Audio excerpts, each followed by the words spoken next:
Hey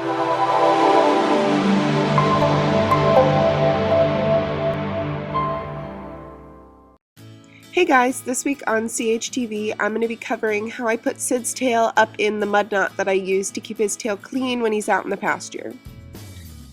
I start by brushing it out, use little segments rather than big ones, and start from the bottom up to prevent tangles and breaking of your horse's tail.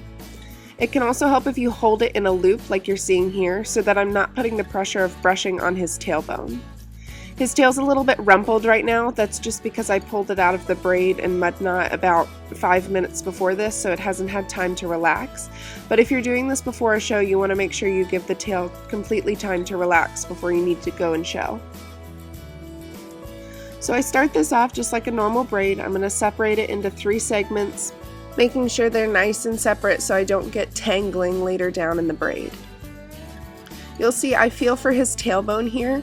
Some mud knots wrap the braid up around the tailbone or vet wrap it to the tailbone, but I've seen a couple horror stories with loss of circulation to the tailbone, so this mud knot doesn't involve anything around the tailbone, which is why I really prefer it.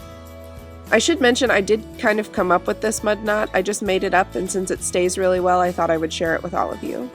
You just braid all the way down the tail like you would normally a 3-strand braid and leave just about 6 inches on the end for you to grip.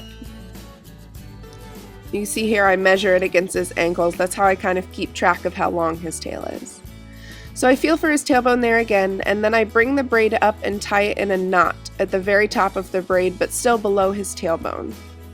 You need to make sure it gets nice and tight, and make sure you pull up on the knot as well as down. A lot of people just push up and it doesn't get it as tight. Then I tie a second knot right below the first one, and again tighten that one nice and tight. You want to be a little bit careful that you're not breaking any hairs, but I haven't had any issues with it. Then I'm going to take those ends we left and tuck them back up and through the main loop of the first knot, pull it out, and then tug it snug so that the whole thing can stay in place. I'm going to make sure to pull that top knot down tighter on those ends. It just helps keep it secure.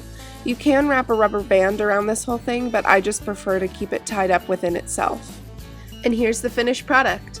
This knot can be left in indefinitely because it doesn't involve the tailbone, but I typically take it out about once a week to wash and condition if necessary, and also just to brush through it and check for any problems. I hope you guys enjoyed this episode, and I will see you next week. Thanks for watching!